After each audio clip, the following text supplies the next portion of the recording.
My husband filed for full custody, claiming I was unstable. Then my daughter turned to the judge and said, "Can I show you what Dad does?"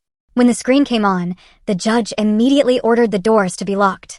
Oh, the day my life was supposed to completely unravel? The air in that courtroom was thick with the scent of lemon polish and old paper. That smell? It seared into my memory, a permanent scar. Across the aisle, my husband, Preston, sat in a $3,000 Italian suit, coolly checking his watch as if he were just waiting for some boring business meeting to wrap up.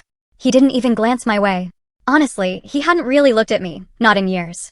Beside him, his shark of a lawyer was piling up papers, meticulously detailing why Meredith, that's me, was supposedly unfit, unstable, and utterly unworthy of raising our 7-year-old daughter, Ruby. The judge, a stoic figure, read through the final decree, each word a heavy stone dropped onto my chest. I was about to lose my house, my dignity, everything. But worst of all, I was about to lose full custody of the only thing that truly mattered to me in this world. My knuckles were white, gripping the table's edge, fighting to keep my breathing steady, fighting like hell not to give Preston the satisfaction of seeing me break. He had won. His money, his connections, his cruel, calculated lies, they had won. But then, out of nowhere, the heavy oak doors at the back of the room creaked open, shattering the oppressive silence. A hush fell over the entire gallery. Every head turned. And there she was. Standing in the vastness of that formal legal chamber, looking smaller than I had ever seen her, was my daughter, Ruby. She wasn't supposed to be there. She clutched her backpack to her chest, her eyes wide with a fear that mirrored my own. But she didn't run to me. She didn't run to her father. Instead, she walked straight toward the judge's bench, her little sneakers squeaking on the marble floor. And in her hand, she held a shattered, taped-up tablet that I thought had been broken months ago. She looked up at that intimidating man in the black robe and asked a question that stopped my heart cold. "Your Honor, can I show you something?" "Daddy said Mommy isn't allowed to know, but I think you should see it." The judge paused, and for the first time, Preston half rose from his seat, panic flickering in his eyes. What happened next didn't just change the verdict, it changed everything. But before I tell you what was on that screen, what made the judge order the bailiff to lock the doors, I need to tell you how we got here. I need to tell you how a woman who thought she had the perfect marriage ended up sitting in that chair, waiting to be utterly destroyed. Now, let's rewind a bit, back to the morning everything fell apart. Part 1. The silent wall and the forgotten wife. My world started collapsing, not with a bang, but with a quiet smell of burnt toast and the suffocating silence that had become the constant soundtrack of my life. It was a Tuesday in November, one of those crisp, gray Connecticut mornings where the frost clung to the windows like delicate lace. I'd been up since 5:30 a.m., that was my ritual. I moved through our large, beautiful suburban kitchen like a ghost, meticulously avoiding any clanging pans or cabinet doors snapping shut. Over 15 years of marriage, I'd learned that Preston valued peace above all else in the morning. He needed his environment to be seamless, efficient, and, most importantly, silent. I wasn't just a wife. I was the stage manager for his highly successful life. I laid out his vitamins, perfectly placed beside his plate. I held up his white dress shirt one last time, checking the starch for that crispness he demanded. I warmed his keto-friendly almond flour pancakes. Everything had to be perfect. It was a habit born of love, I told myself. But deep down, I knew it was born of fear. Not fear of physical harm, no. It was fear of his disapproval. Fear of that withering look he'd give if the coffee was lukewarm, or if I dared to ask him a question while he was engrossed in his phone. At 6 a.m. sharp, I heard his footsteps on the stairs, heavy, rhythmic, confident. Preston walked like a man who owned the very ground beneath his feet. He entered the kitchen, smelling of expensive aftershave and, well, success. He didn't say good morning. He walked past me as if I were just another appliance, pulled out his chair, and sat down. "Coffee," he grunted, not looking up from his phone. I poured the steaming dark roast into his favorite mug and silently placed it by his right hand. "Here you go, honey," I said, my voice sounding a little too eager, a little too desperate for a scrap of connection. I made sure to use the beans you brought back from the city. He took a sip, grimaced ever so slightly, and set the mug down with a little too much force. "It's bitter, Meredith. You ground the beans too fine again." My chest tightened. "I'm sorry, I used the setting you showed me last week." "Well, fix it for tomorrow," he muttered, scrolling through an email. "I have a board meeting at 10. I need to be sharp, not distracted by bad coffee." I stood by the counter, wringing my hands in my apron. I wanted to tell him the grinder was broken. I wanted to tell him I'd had a headache for 3 days straight. I wanted to ask him why he hadn't touched me in 6 months. But I swallowed it all. Silence was always safer. I looked at him. The gray temples that made him look distinguished, the sharp jawline. He was a handsome man. He was the man I had given up everything for. I used to be an interior designer. I had talent, clients, a thriving career. But when we got married, Preston told me his wife didn't need to work. He wanted a partner who could manage his home, raise his children, and host his dinner parties. He wanted a legacy, he said. And I, young and blindly in love, had agreed. I thought I was building a life. I didn't realize I was slowly erasing myself. The heavy atmosphere only shifted when we heard the thump-thump-thump of small feet running down the hallway. Daddy. Mommy. Ruby burst into the kitchen, her hair a tangled mess of morning curls, her pajama top button wrong. She was the sun in our gray sky. 7 years old, with eyes that saw too much and a heart that felt too deeply. Preston's face transformed instantly. The cold, indifferent mask fell away, replaced by a beaming fatherly smile. He put down his phone. There she is, he boomed, holding out his arms. There's my little genius. Come here, Ruby do. Ruby giggled and climbed onto his lap.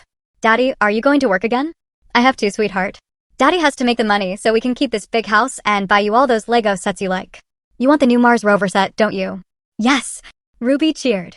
I watched them from the sink, a painful lump forming in my throat. He was so warm with her. Why couldn't he spare just an ounce of that warmth for me? Was I so unlovable? I placed Ruby's plate of scrambled eggs on the table. Eat up, sweetie, I said softly. The bus comes in 20 minutes.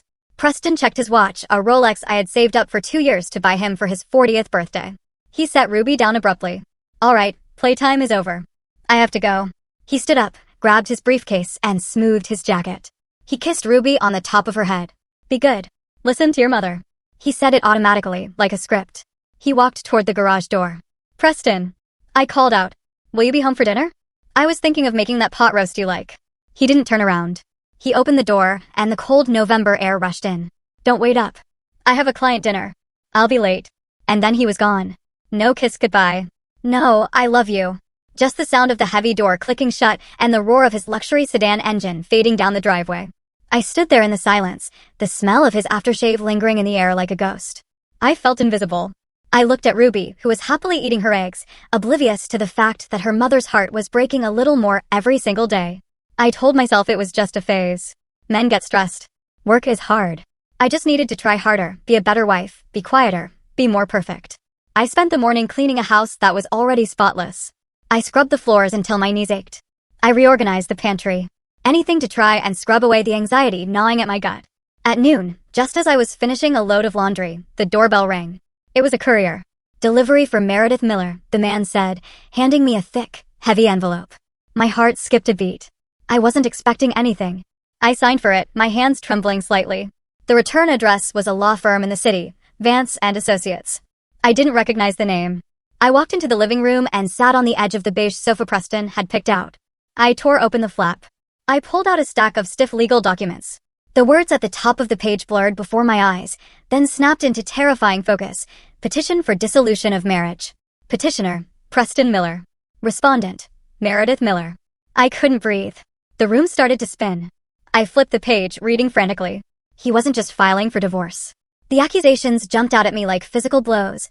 Unstable emotional state, failure to contribute to the household, requesting full physical and legal custody of the minor child, Ruby Miller, requesting exclusive use of the marital residence. He wanted everything. He wanted the house. He wanted the money. He wanted Ruby. He was throwing me out like garbage. No, I whispered, the sound choking in my throat. No, this can't be real. I stood up, the papers scattering onto the floor. I needed to call him. There had to be a mistake. Maybe it was a prank. But deep down, a cold dread told me. The coldness, the late nights, the criticism, it had all been leading to this. Suddenly, I heard a sound that made my blood freeze. The crunch of tires on the gravel driveway. The engine cut off. A car door slammed. Preston was back.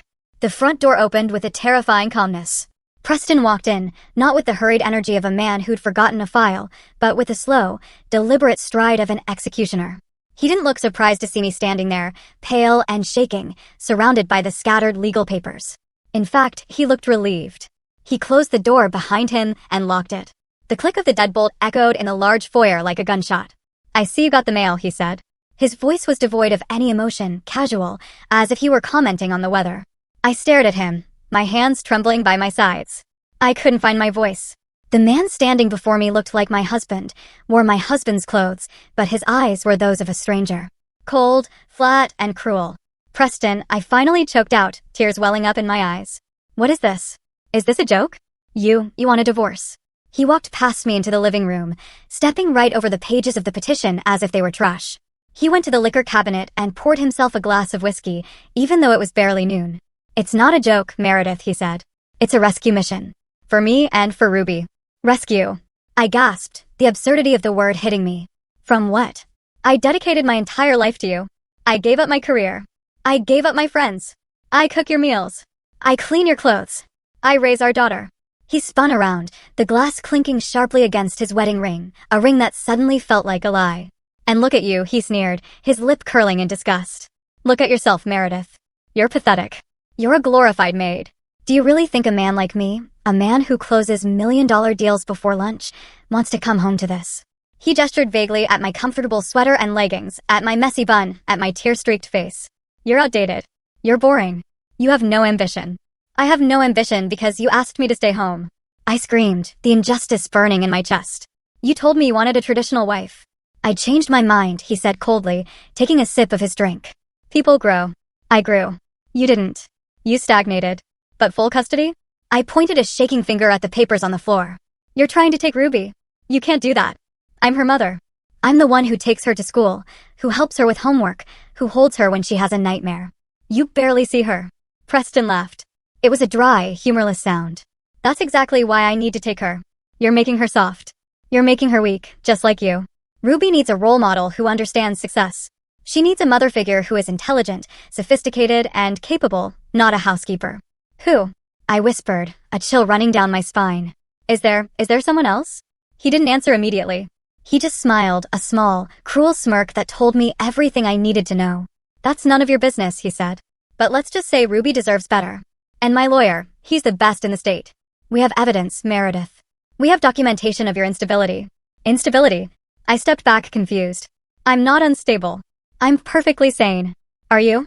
He took a step toward me, invading my personal space, using his height to intimidate me. "You cry over nothing. You forget things.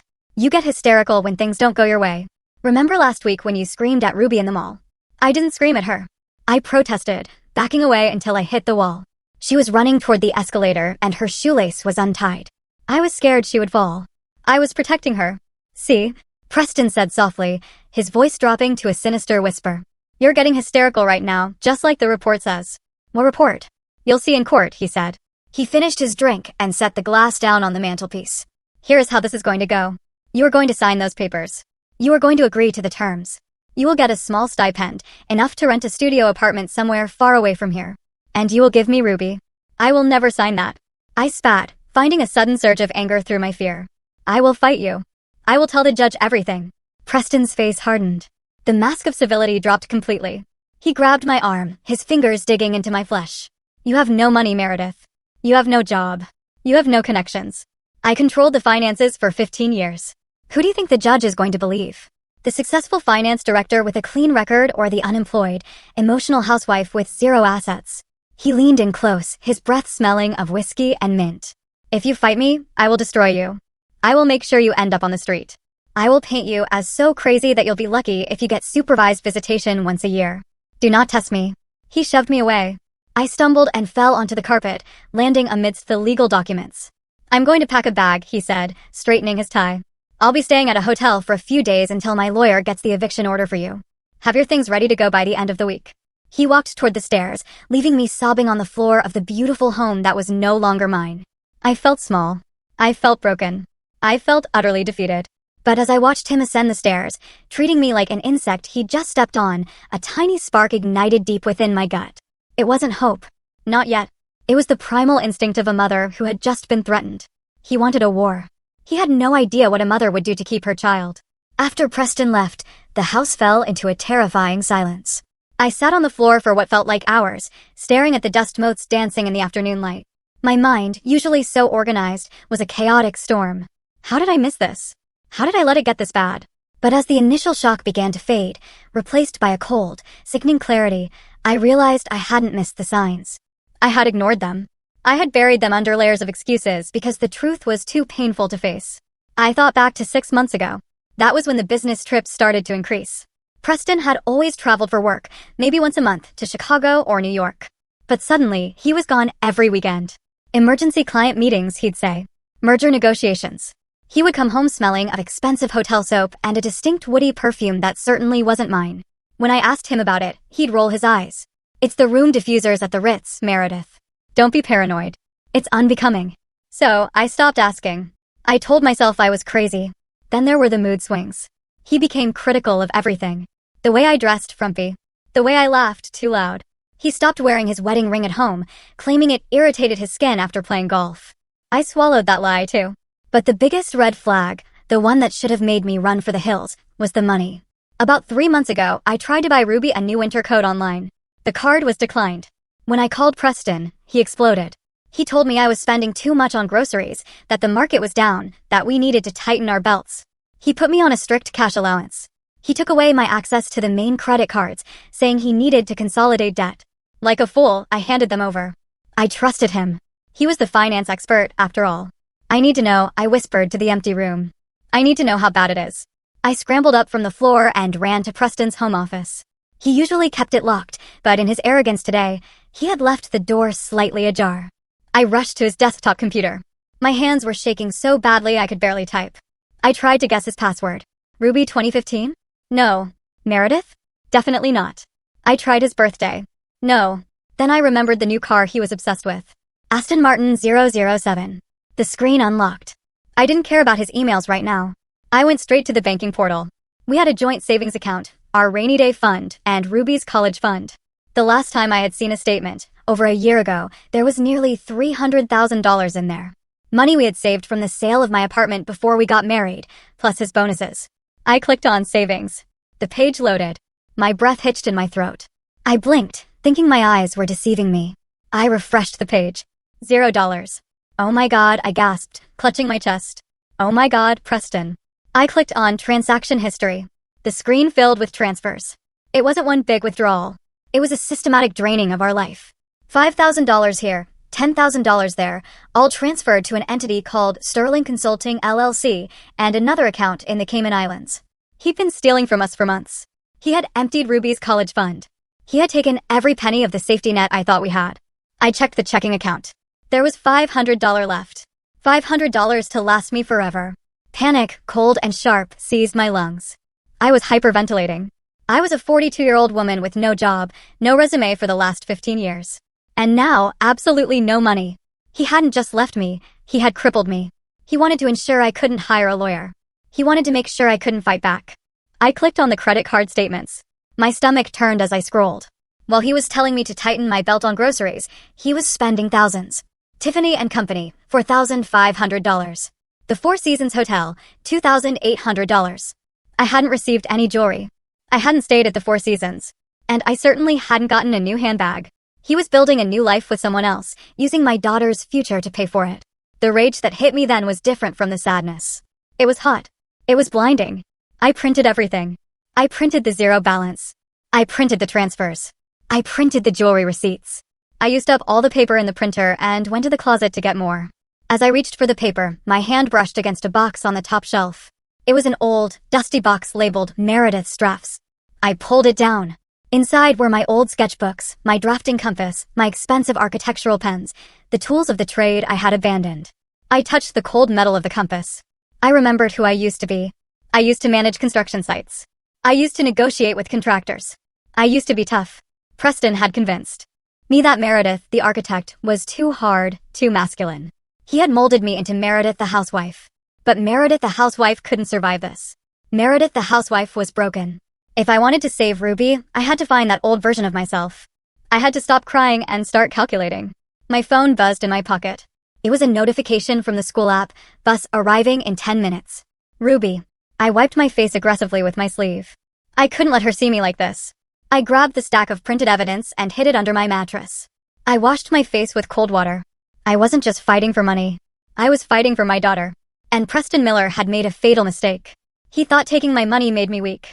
He forgot that a mother with her back against the wall is the most dangerous creature on earth. The next morning, after I put Ruby on the school bus, forcing a smile so bright it hurt my face, I knew I needed help. But who? Preston had slowly isolated me from my friends over the years. They're jealous of our lifestyle, he'd say. Or they're bad influences.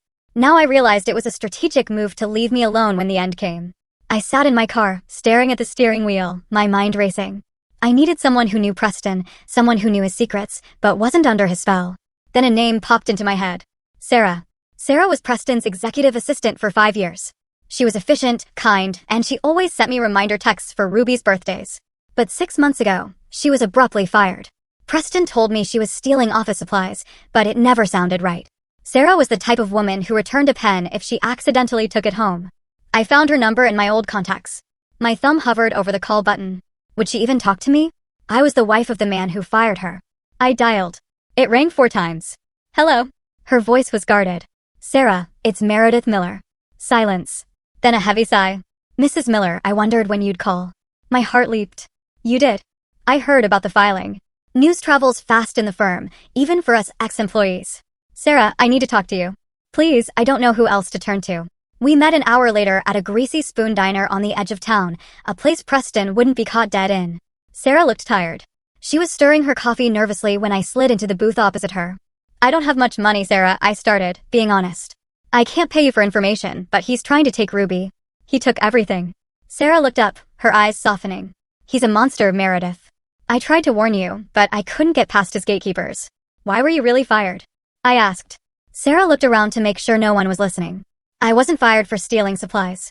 I was fired because I saw the emails. I saw the travel itineraries for him and her. Her. I leaned in. Who is she, Sarah? Please. Sarah hesitated, fear flickering in her eyes. He made me sign an NDA, a non-disclosure agreement. If I talk, he could sue me for everything I have. He's already suing me for everything I have, I said, reaching across the table and grabbing her hand. He emptied Ruby's college fund. He left us with 0. Please, Sarah, I'm drowning. Sarah bit her lip. She looked at my desperate face, then down at her coffee. Sterling, she whispered. Look into Sterling Consulting.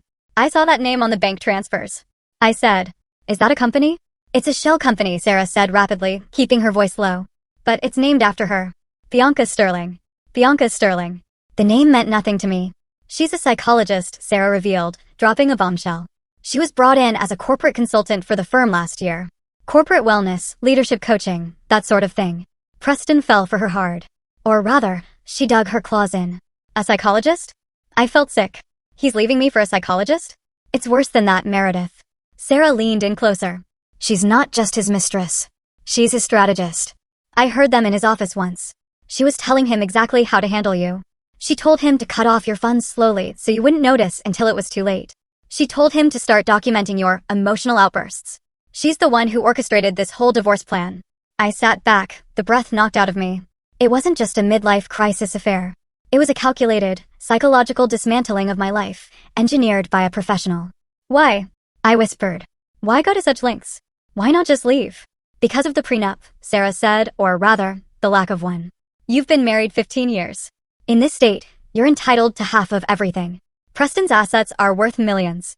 He's too greedy to give you half. So, they came up with a plan to make you look unfit, to make you the villain so the judge would award him everything.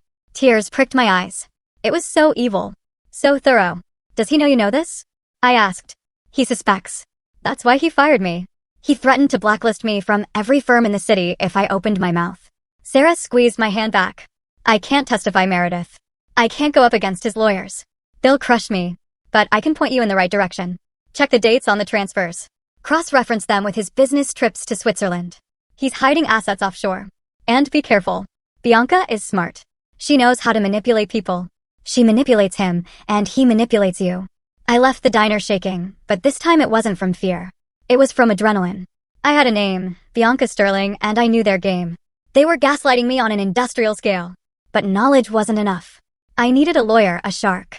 But sharks cost money, and I had 0. I drove home, my mind racing. I had to liquidate the only things Preston hadn't touched.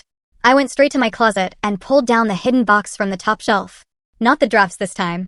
The velvet pouch inside, my grandmother's vintage emerald necklace, and my professional drafting set. Solid silver compasses, German engineering pens. They were my pride and joy, symbols of the career I hoped to one day return to. I looked at them. Then I looked at a photo of Ruby on my nightstand. For you, I whispered. I shoved them into my purse and drove to the pawn shop on the bad side of town. The pawn shop smelled of stale cigarettes and desperation. It was a world away from the country clubs Preston frequented. I stood at the counter, feeling exposed, clutching my grandmother's emerald necklace and my professional drafting set. The broker, a man with thick glasses and thicker fingers, examined the necklace with a loupe. "It's vintage," I said, my voice wavering. "Art Deco. My grandmother left it to me. It was insured for $10,000. "Insurance value ain't street value, lady," he grunted. He dropped the necklace onto the scale. "And the drafting tools? Who uses these anymore? Everyone uses computers. They're solid silver antique German ruling pens. Please." He looked at me, taking in my designer coat that was a few seasons old, my frantic eyes. He knew I had no other options. $3,000 for the lot, he said. $3,000? That necklace alone is worth. Take it or leave it. I swallowed my pride. $3,000. It was barely enough for a retainer, let alone a legal battle, but it was $3,000 more than I had this morning. "I'll take it," I whispered. I walked out with a roll of cash in my purse, feeling lighter and heavier at the same time. I had just sold my past to save my future. I didn't go to the glass and steel skyscrapers downtown. I knew those firms. They charged $500 an hour just to answer the phone. Instead, I drove to a part of town where the buildings were brick and the signs were hand-painted. Sarah had given me a name before I left the diner, Elias Henderson. "He's old school," she had said. "He hates bullies." Mr. Henderson's office was above a dry cleaner. The stairs creaked. The waiting room had magazines from 2018. But when I walked into his office, I saw stacks of files everywhere, not disorganized, but lived in. Mr. Henderson was a man in his 70s, wearing a cardigan that had seen better days. He had wild white hair and eyes that looked like they could cut glass. "Mrs. Miller," he rasped, gesturing to a chair that had duct tape on the armrest. "Your husband is Preston Miller, the hedge fund guy?" "Yes," I said, sitting down. "How did you know?" "I read the papers. I know the sharks in this town. Vance represents him, right?" "Yes." Henderson let out a dry chuckle. "Vance. That man would sue his own mother for a parking ticket if there was a profit in it." He looked at me over his spectacles. "You don't have the money for a fight against Vance, Mrs. Miller. Why did you come to me?" I reached into my purse and pulled out the roll of cash. I placed it on his desk. Then I pulled out the printed bank statements showing the zero balance. "This is all I have," I said, my voice steady. "He stole everything. He stole my daughter's college fund. He's trying to take my child and tell the world I'm crazy. I don't need a lawyer who does this for the money, Mr. Henderson. I need a lawyer who does this because he hates men like Preston." Henderson picked up the bank statements. He scanned them in silence. His eyebrows furrowed. He picked up the cash, thumbing through it. "He left you with nothing. Zero. And he's claiming you're unstable. He has a psychologist report from his mistress." Henderson's head snapped up. A slow smile spread across his weathered face.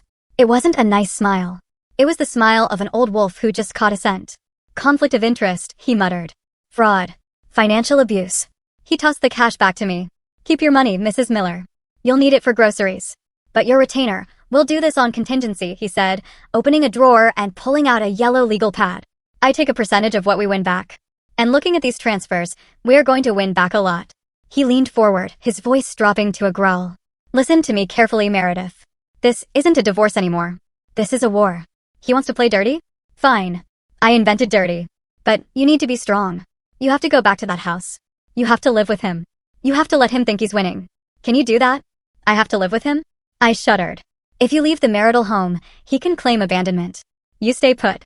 You let him throw his insults. You let him parade his ego. And while he's busy gloating, we are going to dig." He handed me a pen. "Now tell me everything about this Bianca Sterling." I took the pen. For the first time in weeks, I didn't feel like a victim. I felt like a client. I felt like a soldier reporting for duty. "She's a corporate psychologist," I said. "And she smells like sandalwood and deceit. Living in the same house with Preston after the filing was like living in a minefield. The air was thick with tension. Every room felt like a battleground." Following Mr. Henderson's advice, I moved into the guest room down the hall. I put a lock on the door. Preston, arrogant in his assumed victory, didn't kick me out. He wanted me there. He wanted an audience for his triumph. He seemed to derive a sick pleasure from watching me scrounge for grocery money while he flaunted his wealth. But the worst part wasn't his cruelty toward me. It was how he used Ruby. 2 days after seeing Mr. Henderson, I was in the kitchen making a simple pasta dinner. Pasta was cheap. Preston walked in carrying a massive, gift-wrapped box. "Ruby," he called out, his voice booming with fake cheer. "Daddy's home." Ruby ran into the kitchen. "Daddy." He dropped the box on the table, right on top of the placemats I had set. "Open it, princess." Ruby tore open the paper. It was the Mars Mission Lego robotic set. The one that cost nearly $400. The one she had begged for, but I had told her we had to save for Christmas. "Wow. Ruby's eyes widened. The big one. Thank you, Daddy. Preston hugged her, looking directly at me over her shoulder. His eyes were cold. Dead. You see, Ruby, he said, loud enough for me to hear. Daddy can buy you anything you want. Mommy can't buy this for you, can she? Mommy doesn't have a job. My grip on the wooden spoon tightened until my fingers ached. I wanted to scream. I wanted to throw the boiling water at him. But I heard Henderson's voice in my head. Let him think he's winning. That's very generous of Daddy, I said, forcing a smile that felt like broken glass. Why don't you take it to the living room, sweetie? Wait, Preston said. I also got you something else. He pulled a sleek white box from his briefcase, an iPad Pro. The newest model. The old tablet you have is garbage, Preston said. Throw it away. This one has a better camera, faster games, everything. And I set up a special account just for you. Ruby gasped. A new iPad? Really? Really? Because when you come to live with me in the new apartment, we're going to have only the best things. No broken toys, no boring rules. Ruby looked at him, then at me. She sensed the tension. Children always do. She took the iPad slowly. Thank you, Daddy. Go set it up, he urged. Ruby ran off to the living room with her treasures. Preston turned to me, his smile vanishing instantly. Don't bother setting a plate for me, he sneered. I'm eating out. The food here is pathetic lately. Going to a business meeting? I asked, keeping my voice neutral. Or a therapy session? His eyes narrowed. Careful, Meredith. You're skating on thin ice. He grabbed his keys and left. I stood in the kitchen, trembling. He was buying her loyalty. He was dazzling a 7-year-old with consumerism to erase her mother. Later that night, I went to check on Ruby. The house was quiet. I opened her bedroom door softly. The glow of the nightlight illuminated her bed. I expected to see her playing with the new iPad, but she wasn't. The shiny new box was sitting on her desk unopened. Ruby was curled up under her duvet, fast asleep, but one of her hands was tucked under her pillow. I tiptoed closer. I gently lifted the corner of the pillow. My heart broke. She was clutching her old, battered tablet. The screen was cracked, in a spiderweb pattern from when she dropped it last summer. The case was peeling. Why was she holding on to this piece of junk when she had a brand new $2,000 device on her desk? Was it comfort, familiarity? I reached out to gently move it so she wouldn't sleep on the hard glass. Ruby stirred. Her hand clamped down on the old tablet instantly, pulling it deeper under the covers. No, she mumbled in her sleep. Mine. I pulled my hand back. It's okay, baby. It's Mommy. Go back to sleep. She settled down, but her grip didn't loosen. I kissed her forehead and left the room, confused. Ruby loved new gadgets. Why was she rejecting the new iPad? I chalked it up to the stress of the divorce. Maybe she felt that accepting the new gift was betraying me. The thought made me want to cry. I was dragging my daughter into a war she didn't understand. But I was wrong. Ruby understood far more than I did. And that old, broken tablet wasn't just a toy. It was a weapon. I just didn't know it yet. The following Friday, Mr. Henderson called me with urgent instructions. I need you out of the house for a few hours tonight, he said. I have a private investigator watching the property. We suspect Preston brings her there when he thinks you're gone. You want me to leave them alone in my house? I felt nauseous. We need proof of adultery in the marital home. It avoids certain clauses in the prenup he's trying to enforce. Go to a movie. Take a long drive. Just be gone from 7 p.m. to 10 p.m. What about Ruby? He thinks Ruby is at a sleepover, right? You told me she was going to her cousin's. Yes, I said. I dropped her off an hour ago. Good. Then go. I did as I was told. I sat in a dark movie theater, watching a comedy I couldn't laugh at, checking my phone every 5 minutes. At 9:03 p.m., I drove back. I parked down the street, lights off, waiting for the text from the PI saying the coast was clear. But as I sat there, my phone buzzed. It wasn't the PI. It was my sister, calling from the landline at her house. Meredith. She sounded panicked. Did you pick up Ruby? What? No, she's at your house. She's not, my sister said. We were playing hide-and-seek in the backyard. I went inside to get juice, and when I came back, she was gone. Her backpack is gone. I thought maybe you came and got her early. Ice water flooded my veins. I didn't pick her up. Oh my God, I'm looking everywhere. Meredith, I'm calling the neighbors. I hung up and started the car. Panic, raw and blinding, took over. Where would she go? She was 7. Then it hit me.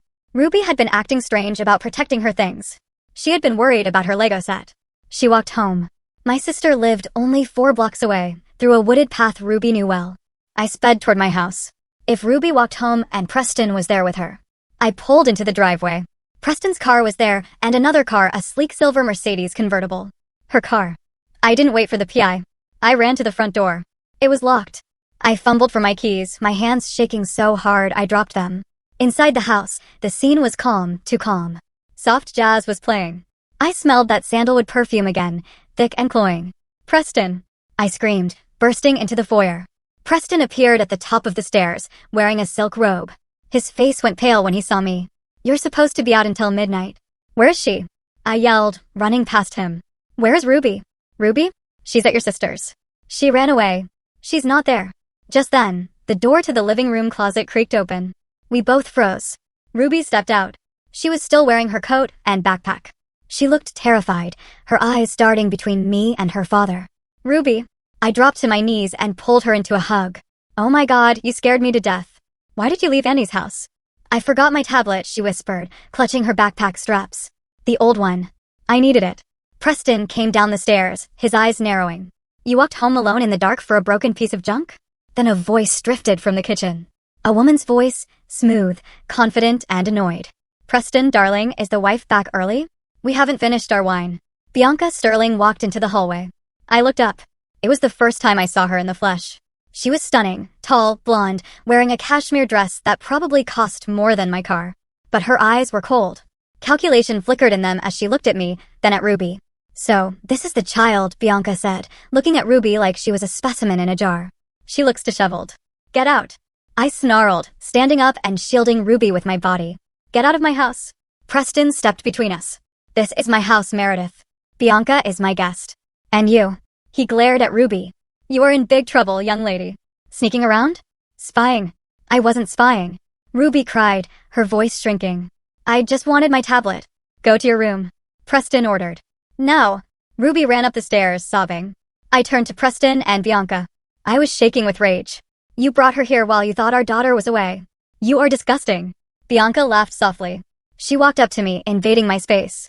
She smelled expensive and toxic. Don't be dramatic, Meredith, she said. Her voice was the one from the nightmares. I'm just inspecting my future home. It needs a lot of work. The decor is so 2010.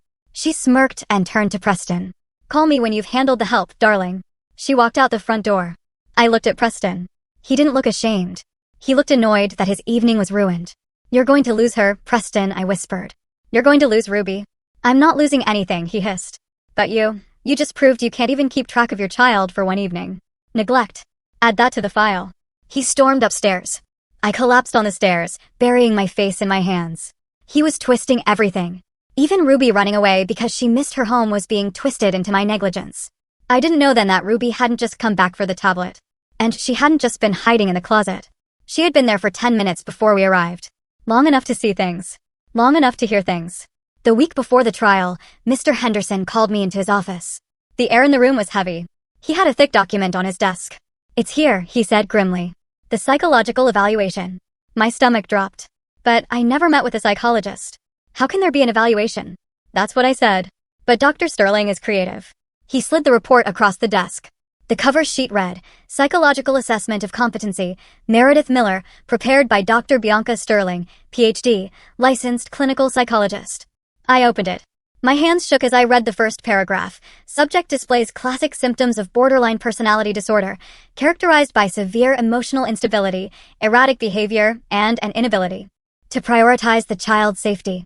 This is a lie, I whispered. Borderline? I've never been diagnosed with anything. Keep reading, Henderson said. I turned the page. It was a list of observed incidents. Incident 1. Subject was observed in the city center mall, violently grabbing the child by the arm and screaming aggressively. The child appeared terrified and was crying. That was the escalator. I cried. She tripped. I caught her. She was crying because she scraped her knee. Incident 2. Subject was observed in the park appearing disoriented and manic, crying uncontrollably while the child played unattended nearby. That was the day my mother died, I said, tears streaming down my face. I got the call while I was at the park. I sat on the bench and cried for 10 minutes. Ruby was playing in the sandbox 5 feet away. I wasn't manic, I was grieving. She's twisting everything, Henderson said, slamming his fist on the desk. She's taking real moments from your life and rewriting the context to make you look insane. It's called gaslighting by proxy. But how did she know these things? I asked. She wasn't there. Preston, Henderson said. Preston told her, or... He paused. Or she was stalking you. A chill went through me. The woman I saw in my hallway, the woman who looked at my daughter like a bug, had been watching us. There's more, Henderson said. Look at the recommendation. I flipped to the last page. Conclusion: it is my professional opinion that Meredith Miller poses a significant psychological risk to the development of Ruby Miller. I strongly recommend full legal and physical custody be awarded to the father, Preston Miller, with supervised visitation only for the mother, pending psychiatric intervention. Supervised visitation? I choked. Like a criminal. I can't be alone with my own daughter? That's what they want, Henderson said. They want to erase you, Meredith. If the judge believes this report, and Dr. Sterling has a lot of credentials, you lose. Can't we prove she's biased? I asked, desperate. She's sleeping with him. She's his mistress. We know that, Henderson sighed, rubbing his temples. But proving it in family court is harder than you think. Unless we have photos of them in bed together, or financial proof that he paid her for this report, it's just her word against a respected doctor.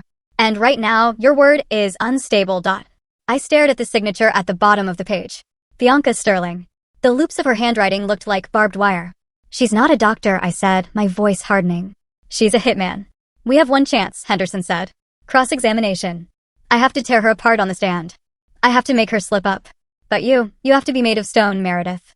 Preston's lawyer, Vance, is going to use this report to bait you. He will say horrible things to you in court to make you scream, to make you cry. If you shed one tear, you prove Dr. Sterling right. I won't cry, I said, though I was crying right now. You have to be perfect, Henderson warned. Because if you crack, even for a second, Ruby goes to Switzerland. I drove home in a daze. The world felt like it was closing in. I looked at the passenger seat where Ruby usually sat. Her booster seat looked so empty. Switzerland. They were going to take my baby to another continent. I got home and walked into the kitchen. Preston was there, drinking wine. He looked at my tear-stained face and smirked. Read the report, he asked. I didn't answer. I walked past him. She's very thorough, isn't she? He called after me. Bianca really captured the real you. I stopped. I turned slowly. You are going to hell, Preston, I said quietly. Maybe he laughed. But I'll be in hell with the house, the money, and the kid. And you? You'll just be a lonely, crazy cat lady. I went to my room and locked the door. I pulled out my old drafting compass. I held the sharp point in my hand, grounding myself. I will not crack, I told myself. I will not crack. But I didn't know that the next day, in that courtroom, they had a weapon I wasn't prepared for. And I was about to walk right into the trap. After reading that psychological report, something inside me shifted. It wasn't just fear anymore. It was a cold, calculating anger.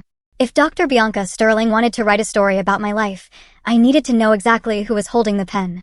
The clue came from the most innocent source imaginable. The next evening, I was giving Ruby a bath. It was one of the few times Preston couldn't interrupt us. As I was washing her hair, Ruby was playing with her rubber ducks, splashing the water. Mommy, she said, wiping bubbles from her nose. Why does Auntie B always smell like Fancywood? My hands froze in her hair. Auntie B? Yeah, the lady Daddy talks to even when she's not there. Daddy smells like her. It smells like the candle store at the mall, but stronger. Santal 33. Sandalwood and cedar. That was the scent on Preston's shirts. That was the scent that lingered in my hallway the night Ruby ran away. Does Auntie B come around a lot when I'm not there? I asked, trying to keep my voice light, playful. Ruby nodded. Sometimes Daddy says she's helping him with work, but they don't do work. They drink wine and laugh, and she sits on his lap. A wave of nausea hit me. He was bringing her into our home, into the sanctuary I had built for 15 years. That night, after putting Ruby to bed, I went to my room and opened my laptop. I didn't have money for a private investigator, but I had something better, the instincts of a woman who had been lied to. I searched for Dr. Bianca Sterling again. Her professional website was pristine. Ivy League education, specialized in corporate psychology and high-conflict family dynamics. But everyone has a digital footprint. I searched Instagram. Her account was private, of course. But then I remembered Sarah, Preston's ex-assistant. She had mentioned that Bianca was a consultant for the firm. I searched for the firm's tagged photos, and there it was, a photo from the company's Christmas party last year. I hadn't been invited. Preston said it was employees only. But there, in the background of a group selfie posted by a junior analyst, were Preston and Bianca. She was wearing a red dress that clung to her like a second skin. Her hand was resting possessively on Preston's chest. They were looking at each other in a way that wasn't professional. It was hungry. I clicked on the tag on her dress. It led to a public fashion account she ran on the side, Sterling style. I scrolled down, my heart hammering against my ribs. October 12th, a photo of a diamond bracelet on a delicate wrist. Caption, from my favorite client. He knows how to treat a woman. I checked my credit card statements from part 3. October 12th, Tiffany & Company, $4,500. November 5th, a selfie in a plush hotel robe, holding a glass of champagne. The location tag, The Four Seasons, Chicago. My statement, The Four Seasons, $2,800. December 20th, a photo of a brand new Hermes handbag. Caption, ready to secure the bag. 2024 is going to be my year of abundance. My statement, Saks Fifth Avenue, $1,200. She wasn't just his mistress. She was living a life of luxury funded by my daughter's college fund. She was wearing my financial security on her wrist. I took screenshots of everything, every caption, every date match. But the most chilling post was from 3 days ago. It was a picture of a passport and a plane ticket. The destination was obscured, but the caption read, New life loading. Just one more hurdle to clear before paradise. The hurdle was me. I realized then that Preston wasn't just trying to win a divorce. He was trying to erase me so they could run away with the money and my daughter. I printed the photos. The ink was running low, so the pictures came out streaky, making Bianca look even more like a distorted monster. I put them in a folder marked evidence. I looked at her face in the photos, smug, beautiful, untouchable. She thought she was the hunter. She didn't realize that by posting her trophies, she had just handed the prey a loaded gun. Mediation is supposed to be a civilized way to settle disputes. But when you are divorcing a narcissist, there is no civilization. There is only psychological warfare. We met in a conference room at the courthouse. The table was long and polished to a mirror shine.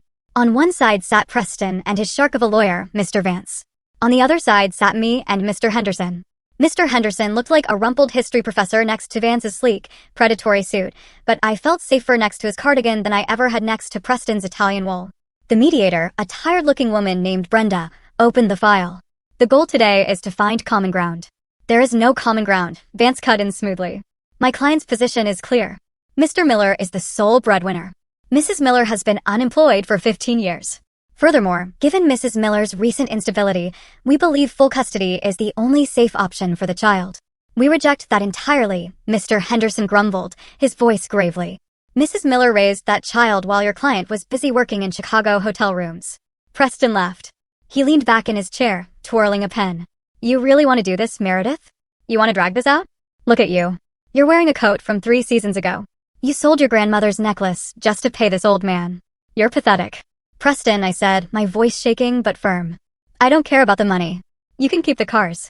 You can keep the stocks. Just give me joint custody. Let me be a mother to Ruby. Preston stopped twirling the pen. He leaned forward, his eyes dead and cold. No. Why? I pleaded. She's my daughter. Because you're a bad influence, Preston said. You're weak. You're emotional. Ruby needs to be molded for success. And frankly, Meredith, I'm moving. My breath caught. Moving? Moving where? Preston smirked. Zurich, Switzerland. My firm is transferring me, and since I will have full custody, Ruby is coming with me. We leave the day after the trial judgment. You can't do that. I stood up, knocking my chair back. You can't take her to another country. I'll never see her. You can visit, Vance said dismissively. Once a year, supervised. If you can afford the plane ticket, which let's be honest, you won't be able to. This is kidnapping. I screamed. This is legal strategy, Preston whispered, loud enough only for me to hear. And you have no way to stop it. Sign the papers, Meredith. If you sign now, I'll give you enough cash to rent a decent apartment. If you fight me in court next week, I will leave you homeless and Ruby will grow up in Europe, forgetting she ever had a mother named Meredith. I looked at him. I looked at the man I had shared a bed with for 15 years. I realized there was no humanity left in him. He was a machine fueled by greed and ego. Mr. Henderson placed a hand on my arm. Sit down, Meredith. I won't sign, I said, staring directly into Preston's eyes. I would rather live in a cardboard box than sell my daughter to you. Preston sighed, checking his Rolex. Have it your way. See you in court. Make sure you wear something nice. I'd hate for you to look poor and crazy on the news. He stood up and walked out. Vance followed. I collapsed into the chair. Switzerland, Mr. Henderson? Can he really do that if he gets full custody? Yes, Henderson said grimly. He has the money to expedite passports. He has the job transfer papers. It's a valid reason to relocate. So if I lose the trial next week, I lose her forever? Then we have to make sure you don't lose, Henderson said. But for the first time, I saw doubt in his eyes. I walked out of that room feeling like I was carrying the weight of the world. Switzerland. It was a death sentence for my motherhood. I had 7 days. 7 days to stop a millionaire, a high-powered lawyer, and a corrupt psychologist from stealing my life. The courtroom was freezing. I don't know if it was the temperature or just the sheer terror running through my veins, but I couldn't stop shivering. Day 1 of Miller vs. Miller began with a bang, or rather, a slaughter. The gallery was surprisingly full. Preston was a prominent figure in the local finance world, and the idea of a scandalous divorce had drawn curious onlookers. I saw some of the women I used to play tennis with, women who had stopped returning my calls months ago. They whispered behind their hands, looking at my simple black dress and tired eyes. Mr. Vance, Preston's lawyer, stood up. He looked like a shark in a suit, sleek and dangerous. Your Honor, Vance began, his voice booming. We are here today to save a child. To save Ruby Miller from a toxic environment created by a mother who has lost her grip on reality. He didn't waste time. He called his first witness, our housekeeper, Maria. I gasped. Maria had been with us for 5 years. I treated her like family. I gave her bonuses from my own allowance. Maria sat in the stand, refusing to look at me. Maria? Vance asked softly. Describe the state of the Miller household over the last 6 months. It was messy, Maria mumbled, looking at her lap. Mrs. Miller stopped cleaning. There were dishes everywhere. Laundry piled up. She would stay in bed until noon. Objection. Henderson croaked. Context. Mrs. Miller had severe influenza during that period. Overruled, the judge said, scribbling notes. The witness is describing what she saw. And did Mrs. Miller ever forget to pick up the child from school? Vance asked. Once, Maria whispered. Last month. I was in the ER. I whispered frantically to Henderson. I had a migraine so bad I couldn't see. I called the school. Hush, Henderson hissed. Let them talk. Next came the financial forensic accountant hired by Preston. He put up charts on a screen. As you can see, Your Honor, Mrs. Miller's spending habits are erratic. Thousands of dollars withdrawn in cash. No receipts. This suggests either a gambling addiction or a hidden substance abuse problem. My jaw dropped. Those were the cash withdrawals Preston forced me to make because he cut off my cards. He told me to use cash for groceries. But to the judge, it just looked like numbers on a screen. Numbers that painted me as irresponsible and secretive. Preston sat at the plaintiff's table, his face a mask of sorrowful concern. He shook his head sadly every time a new fact was revealed, as if to say, see what I've had to put up with. By the time lunch recess was called, I felt stripped naked. They had twisted my illness into laziness. They had twisted my financial abuse into addiction. I sat on a bench in the hallway, eating a stale sandwich Mr. Henderson had brought me. They're winning, I said, my voice hollow. The judge hates me. Did you see the way he looked at me when they showed the photos of the dirty kitchen? It's a show, Meredith, Henderson said, though he looked worried. They're throwing mud. Our turn comes when we cross-examine. We have to wait for the big gun. The big gun? Dr. Sterling, Henderson said. She's scheduled for tomorrow morning. She is the linchpin. If her testimony stands, the judge grants custody to Preston. If we can discredit her, the whole house of cards falls. But how? I asked. Sarah won't testify. We only have Instagram screenshots. The judge might not even admit them. I'm working on it, Henderson said. But he didn't sound confident. As we walked back into the courtroom, I saw Preston standing near the water fountain. He was talking to Vance, laughing, a genuine belly laugh. He saw me and winked. It wasn't a flirtatious wink. It was the wink of a hunter who has the deer in his sights and is just waiting to pull the trigger. I walked back to my seat, my legs feeling like lead. I looked at the empty witness stand. Tomorrow, the woman who was sleeping with my husband was going to sit there and tell the world I was crazy.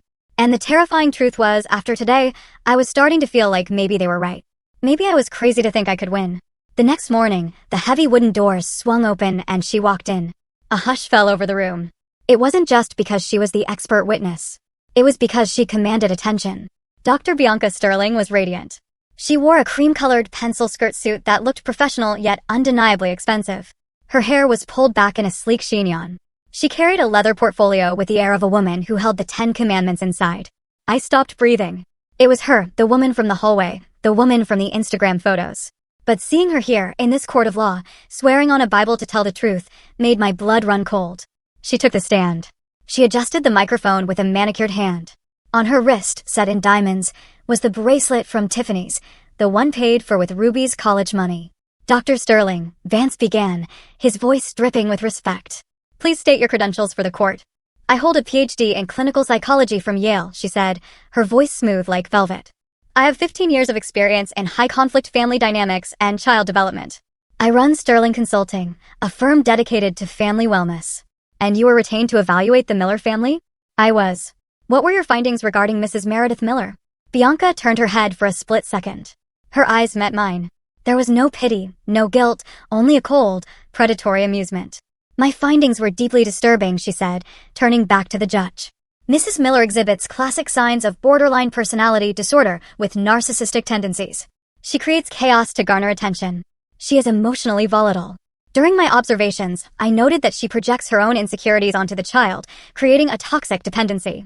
Can you give an example? Certainly. I observed an incident at the city park. Mrs. Miller was on a bench crying hysterically, completely ignoring her daughter, who was wandering toward the street. It was only when a stranger intervened that Mrs. Miller reacted, and her reaction was aggression toward the stranger, not concern for the child. Liar! I shouted before I could stop myself. That never happened. I was crying because my mother died. Order. The judge banged his gavel. Mrs. Miller, one more outburst, and I will have you removed. You see, Your Honor, Bianca said softly, nodding sadly. The lack of impulse control. The outbursts. This is exactly what the child is subjected to daily. I clamped my hand over my mouth. I had just played right into her hands. As she continued to spew her lies, a scent wafted through the air. The ventilation system in the courtroom must have kicked on, carrying the air from the witness stand toward our table. Sandalwood, cedar, jasmine. It was unmistakable. It was the smell of my husband's shirts. It was the smell of the betrayal that had rotted my marriage from the inside out. I grabbed Henderson's arm. It's her. I hissed. The perfume. It's the same perfume. She's not just lying, Mr. Henderson. She's wearing the bracelet he bought her. Look at her wrist. Henderson squinted. We can't prove who bought the bracelet, Meredith. But we know. I felt like I was drowning. She's sitting there judging me while she's sleeping with the plaintiff. This is insane. I know, Henderson whispered. But the judge sees a PhD from Yale. He sees a calm professional, and he sees you screaming. Vance finished his questioning with a smug smile. Thank you, Dr. Sterling, your testimony has been illuminating. Your witness, the judge said to Henderson. Henderson stood up slowly. He walked toward the stand, his old back hunched. He looked like a tired dog barking at a pristine statue. Dr. Sterling, he rasped. You say you observed Mrs. Miller. Did you ever formally interview her? I attempted to, Bianca lied smoothly. But Mrs. Miller was uncooperative and hostile. Therefore, I relied on behavioral observation, which is standard practice in cases where the subject is resistant. Resistant. Henderson scoffed. Or unaware. Did you ever disclose to Mrs. Miller that you were observing her? It would have altered the behavior, Bianca smiled. Naturalistic observation is key. And your relationship with Mr. Miller? Henderson asked sharply. Is it strictly professional? The room went quiet. Preston stiffened. Bianca didn't blink. Mr. Miller retained my firm. We have a professional consultant-client relationship. Nothing more. Really? Henderson pulled out the grainy black and white printout of the Instagram photo I had found. Because this photo from a holiday party seems to show a rather close professional relationship. Bianca glanced at the photo and laughed. A light, tinkling laugh. Oh, counselor. That was a company party. Everyone was dancing. If standing next to a client is a crime, then half this courtroom is guilty. The judge looked at the photo. It was grainy. It was ambiguous. Mr. Henderson, the judge warned. Unless you have proof of impropriety, move on. Do not waste the court's time with gossip. Henderson looked defeated. He dropped the photo. No further questions. I sank into my chair.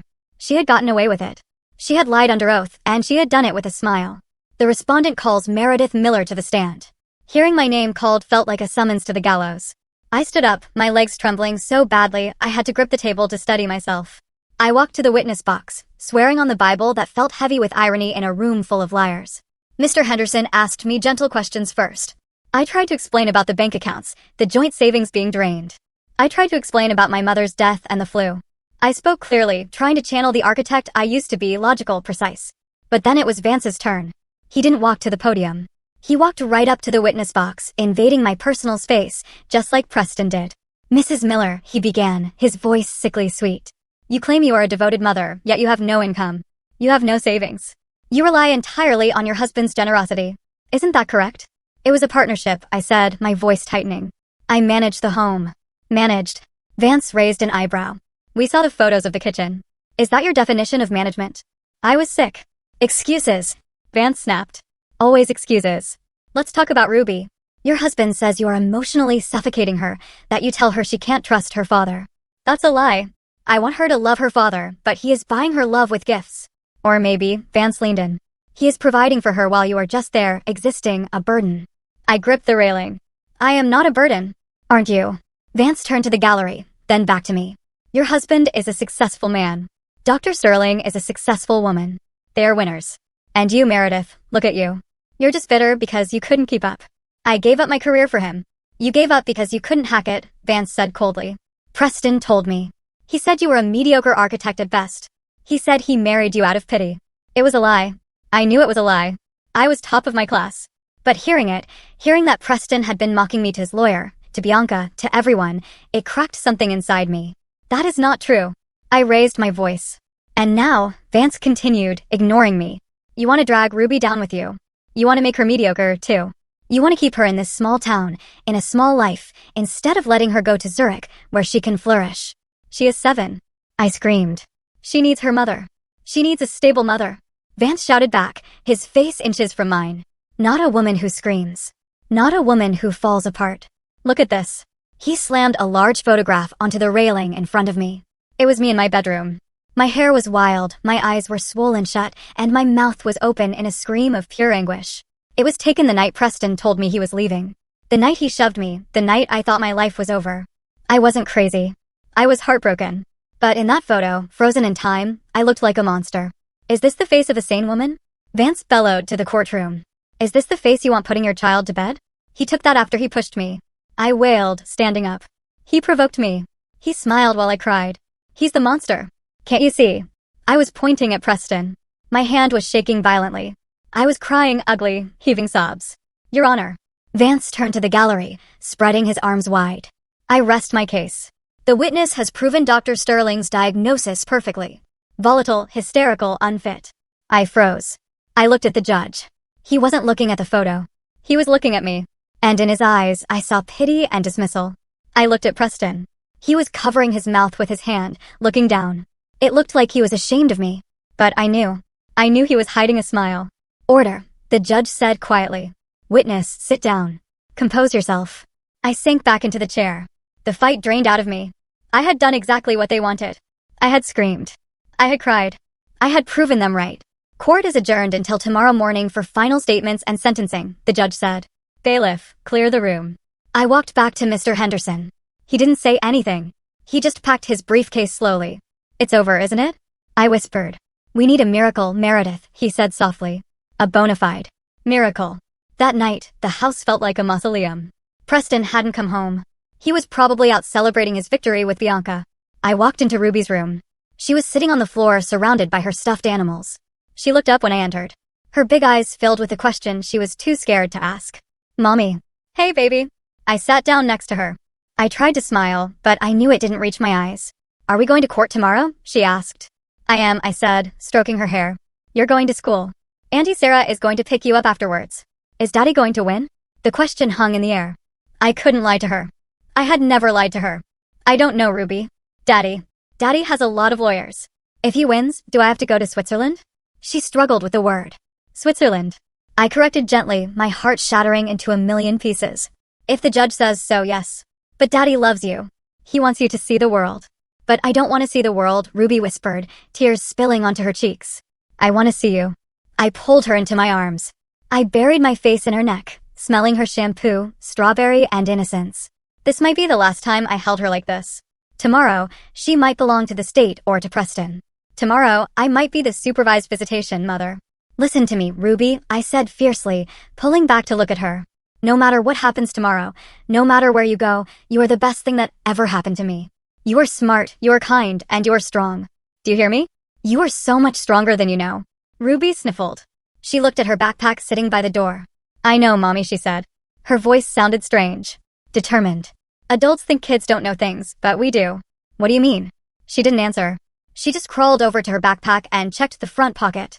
I saw the corner of the broken tablet sticking out. Ruby, why are you bringing that old thing to school? The screen is glass shards.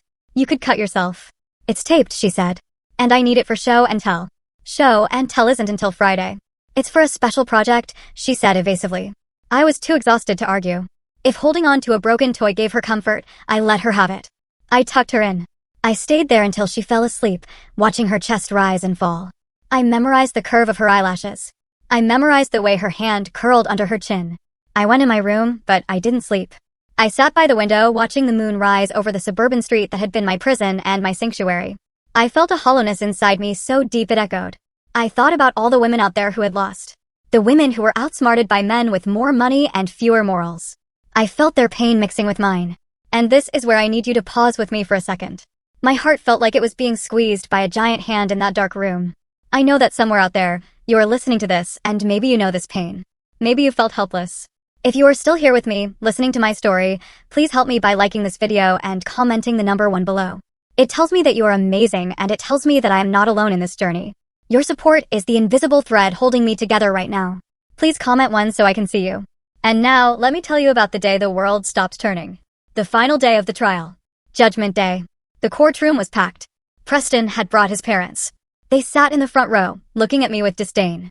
Bianca was there too, sitting right behind Preston, wearing a modest blue dress today, playing the role of the supportive consultant. The judge entered. We all stood. "Be seated," he said. He didn't look happy. He shuffled his papers. "I have reviewed the evidence. I have reviewed the testimony of the expert witness, Dr. Sterling. I have reviewed the financial records." He took off his glasses and rubbed the bridge of his nose. "This is a difficult case. However, the court's primary duty is the safety and stability of the minor child. The evidence presented regarding Mrs. Miller's emotional volatility is compelling." My heart stopped. He was going to do it. Furthermore, the judge continued, "Mr. Miller has presented a viable plan for relocation that offers the child significant educational advantages in Europe. Therefore, it is the ruling of this court that..." Creak. The heavy double doors at the back of the courtroom groaned open. It was a loud, jarring sound in the silent room. Everyone turned. A bailiff stood there looking confused, and ducking under his arm was a small figure in a pink puffer coat. Ruby, my sister, who was supposed to be picking her up from school, was running up behind her, looking frantic. "Ruby, stop. You can't go in there, Ruby," I gasped, half rising from my seat. Preston stood up. "What is the meaning of this? Why is my daughter here? Get her out," Vance shouted. "This is a closed session." But Ruby didn't stop. She walked right down the center aisle. She looked tiny in the massive room, but she walked with a determination that made her look 10 feet tall. She wasn't looking at me. She wasn't looking at Preston. She was looking directly at the judge. "Young lady," the judge said, his voice stern but surprised. "You cannot be in here." Ruby stopped at the gate that separated the gallery from the court floor. She gripped the wooden railing. "Are you the boss?" Ruby asked, her voice trembling but clear. The judge blinked. "I am the judge." "Yes. My daddy said you're going to make me go away," Ruby said. "He said you're going to make me live with him, and Andy B." "Ruby, stop this instant," Preston yelled, his face turning red. "Sarah, get her out of here." "No," Ruby shouted back, spinning to face her father. "I won't go." "You're a liar," the room gasped. "Young lady," the judge said firmly. "We do not yell in court." Ruby turned back to the judge. She reached into her backpack. My heart hammered. Was she pulling out a toy? A drawing? She pulled out the broken tablet. The one with the taped-up screen. "Daddy said Mommy is crazy," Ruby said, tears starting to stream down her face. "Daddy said Mommy is bad. But Daddy lies. And Auntie B lies. And I have proof." "Proof?" The judge leaned forward. "Ruby, put that away." Preston lunged toward the gate, but the bailiff stepped in his way. "Sit down, Mr. Miller," the bailiff ordered. "Your Honor, this is ridiculous." Vance sputtered. "This is a child. She has obviously been coached by the mother." "I wasn't coached," Ruby yelled. "Mommy doesn't know. Mommy thinks it's broken." She held the tablet up like a shield. "Can I show you?" Ruby asked the judge. "Please, before you send me away." The judge looked at Preston, who was sweating. He looked at me, sitting there in shock. And he looked at the little girl holding a piece of shattered glass and plastic. "Bailiff," the judge said slowly. "Take the device from the child. Connect it to the court display." "Objection," Vance screamed. "We don't know the provenance of this digital evidence." "Overruled," the judge said, his eyes narrowing. "It's in the best interest of the child. I want to see what she thinks is so important." The room went dead silent. The bailiff took the tablet. He plugged a cable into the side. The large monitors on the walls flickered to life. Preston sank into his chair. He put his head in his hands. And then the video began to play. The screen was black for a second. Then an image appeared. The angle was low, shooting upward from the floor level, partially obscured by green leaves. It was the view from behind the large ficus plant in our living room. The timestamp in the corner read, November 12th, 8:45 p.m. That was the night Ruby ran away. The night I was at the movies. In the video, Preston walked into the frame. He was wearing his silk robe. He was holding a glass of red wine. "God, she's so pathetic," Preston said, his voice crystal clear through the court speakers. "Did you see her face when I told her I was taking the kid?" Another figure walked into the frame. Bianca. She wasn't wearing the professional suit she wore in court. She was wearing my robe. She was wearing my silk robe, the one Preston gave me for our anniversary 3 years ago. "You're too hard on her, darling," Bianca purred, taking the wine glass from him. She laughed. "Just kidding. She's a doormat. Honestly, I don't know how you stayed with her for 15 years. She's so beige.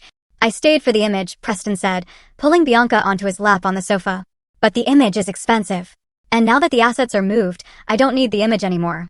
A collective gasp swept through the courtroom. I covered my mouth.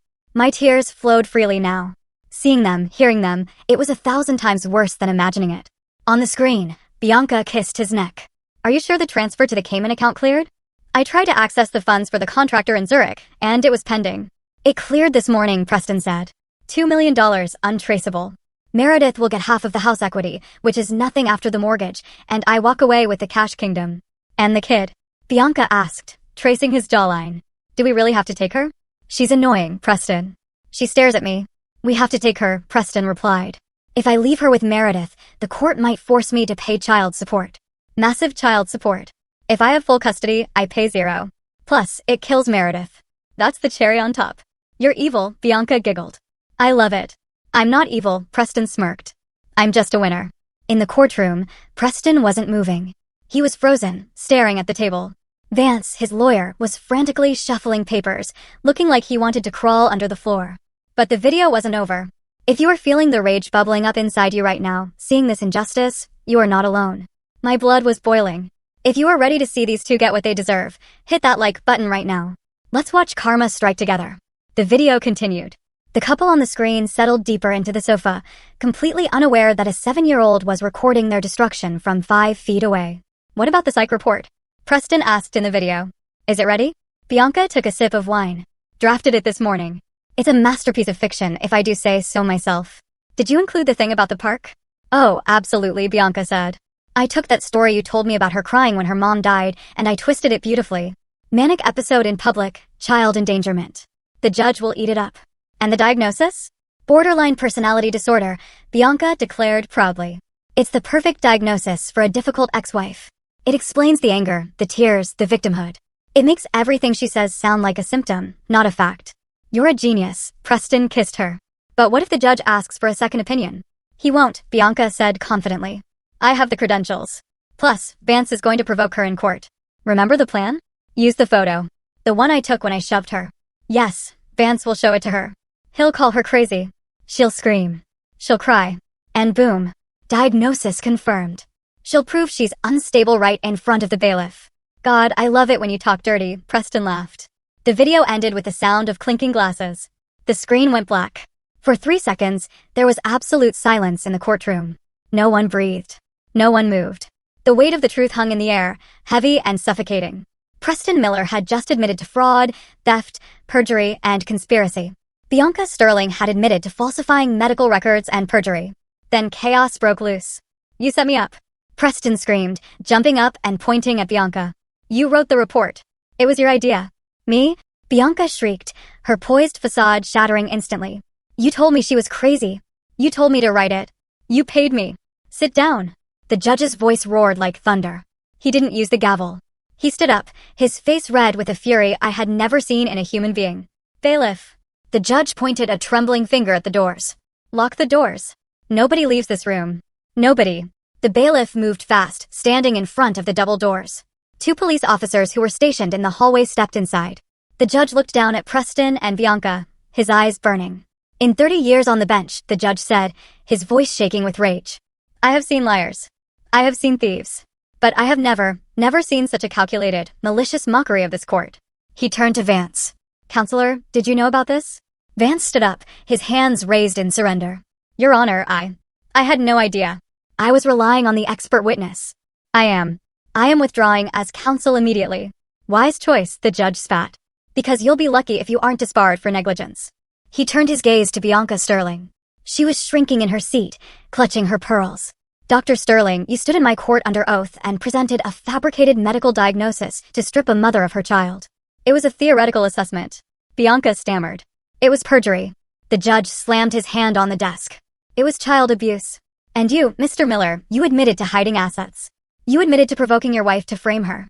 The judge looked at Ruby, who was still standing at the gate, looking scared but brave. His expression softened instantly. Young lady, he said gently. Thank you. You are the bravest person in this room. He looked back at the officers. Officers, take Mr. Miller and Miss Sterling into custody immediately. Charges include perjury, conspiracy to commit fraud, and contempt of court. And get the district attorney on the phone. I want financial fraud charges added to the list by lunch. The scene that followed was something out of a movie, but the satisfaction I felt was very, very real. 2 officers marched toward the plaintiff's table. Preston tried to back away. Wait, he stammered. His arrogance completely gone, replaced by the pathetic whimper of a bully who finally got punched back. It was just talk. It was wine talk. You can't arrest me for a video. I can and I will, the judge said coldly. You confessed to hiding $2 million in the Cayman Islands to avoid equitable distribution. That is a felony, Mr. Miller. The officer grabbed Preston's wrists. Hands behind your back. Click, click. The sound of the handcuffs locking was the sweetest music I had ever heard. Preston looked at me. His eyes were wide, begging. Meredith. Tell them I'm a good father. Think of Ruby. I stood up. I looked him dead in the eye.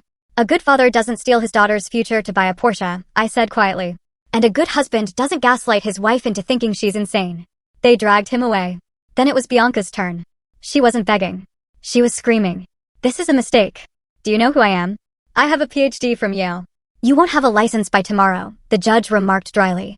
Preston made me do it, she shrieked as the officer cuffed her. He promised me marriage. He promised me the money. Looks like he lied to you too, I said as she was led past me. She glared at me, her mascara running, her perfect chignon coming undone. She looked exactly like the hysterical woman she had tried to paint me as. The courtroom doors opened, and the gallery erupted in whispers and gasps as the local finance golden boy and his mistress were marched out in shame. The judge banged his gavel to restore order. We are not finished, he said. We still have the matter of the divorce decree. He looked at me. Mrs. Miller, I owe you an apology. The court owes you an apology. We failed to protect you from this predator. Thank you, Your Honor, I whispered, clutching Mr. Henderson's hand. Henderson was beaming, looking 10 years younger. Based on the evidence presented, the judge declared, I am issuing a summary judgment. The judge didn't even need to look at his notes. He spoke from the heart and from the law. 1, he said, raising a finger, I am granting Meredith Miller an immediate divorce on the grounds of adultery and extreme cruelty. 2, full legal and physical custody of Ruby Miller is awarded to the mother. Mr. Miller's visitation rights are suspended indefinitely pending a full psychological evaluation, a real one, and the conclusion of his criminal trial. I let out a sob of relief. Ruby ran through the gate and jumped into my arms. I buried my face in her puffer coat. She was mine. She was safe. No Switzerland. No Bianca. 3, the judge continued, I am issuing an immediate freeze on all assets held by Preston Miller and Bianca Sterling, domestic and international. The court will appoint a forensic accountant to recover the funds transferred to the Cayman Islands. All recovered funds will be awarded to Mrs. Miller as restorative alimony and punitive damages. 4, the marital home is awarded to Mrs. Miller, free and clear of any mortgage obligations, which will be satisfied by Mr. Miller's remaining assets. And finally, the judge looked at Vance, who was trying to disappear. Mr. Vance, you will report to the Bar Association Ethics Committee by 9 a.m. tomorrow. If I find out you knew about that report being fake, you will be joining your client in a cell. Yes, Your Honor, Vance whispered. Court is adjourned. The gavel banged. It sounded like freedom. Mr. Henderson hugged me. We did it, Meredith. Or rather, she did it. He pointed to Ruby. I looked at my daughter. She was holding her broken tablet like a trophy. Did I do good, Mommy? She asked. You did good, baby, I cried, kissing her forehead. You saved us. We walked out of the courthouse into the bright winter sun. The air was cold, but for the first time in months, I didn't feel it. I felt warm. I felt light. Preston and Bianca were already in the back of police cruisers, surrounded by flashing lights. I didn't even look at them. They were my past. Ruby was my future. 6 months later, the smell of burnt toast and silence is gone from my life. Now my kitchen smells of vanilla and fresh paint. I sold. The big house. I couldn't live there anymore. Too many ghosts in the hallways. With the settlement money, and yes, the forensic accountants found every single penny Preston tried to hide, I bought a beautiful, sunlit farmhouse with a big garden. I also reopened my design studio. Meredith Miller Interiors is officially open for business. My first client? The judge's wife. Funny how life works. Ruby is thriving. She goes to a new school where she joined the robotics club. She hasn't asked about her father much. He's currently awaiting trial and looking at 10 to 15 years for fraud and perjury. Bianca lost her license and is facing jail time, too. One afternoon, Ruby and I were painting the walls of her new bedroom, a bright, cheerful yellow. Mom, Ruby said, dipping her brush. Can I ask you something? Anything, sweetie. Why did you cry that day in court when the bad lawyer yelled at you? I put down my roller. I wiped my hands on a rag. Because I was scared, Ruby. I thought nobody believed me. Ruby nodded thoughtfully. That's why I fixed the tablet. You know, I said, sitting down next to her on the drop cloth. I still don't understand how you knew to record them or why you kept it a secret. Ruby smiled. It was a mischievous smile, full of intelligence. Remember when you bought me the science kit? The one about observation? It said that a good scientist observes nature without disturbing it. If the animals know you are watching, they act different. I laughed. So, Daddy and Bianca were the animals? Yep, Ruby said, popping the pea. Daddy told me you were dumb.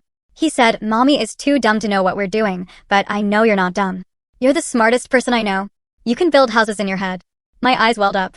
So, Ruby continued, I knew if I told you about Bianca, you would yell at Daddy, and if you yelled, Daddy would stop doing the bad things in front of me. He would hide. So, I stayed quiet. I waited until I had what's the word Mr. Henderson used? Evidence? Yeah, evidence. I waited until I had the evidence. And then I waited for the right time to use it. Like a trap. I stared at my 7-year-old daughter. She wasn't just smart. She was terrifyingly brilliant. She had outsmarted a millionaire and a PhD psychologist with a broken tablet and the patience of a saint. You are incredible, Ruby Miller, I said, hugging her tight. But next time, just tell Mommy, okay? No more secret missions. Okay, she giggled. Unless you get a boyfriend. Then I'm investigating him too. We both laughed, the sound echoing in our new, happy home. I looked out the window at the garden. The frost was gone. The flowers were blooming. I had lost a husband, but I had found myself. And I had raised a daughter who knew the difference between a price tag and true value. Preston thought he could break us. He thought he could buy happiness and steal our future. But in the end, he learned the hardest lesson of all. You can't build a kingdom on lies, especially when there's a little girl with a broken tablet watching your every move. And that, my friends, is how I got my life back. Thank you so much for listening to my story.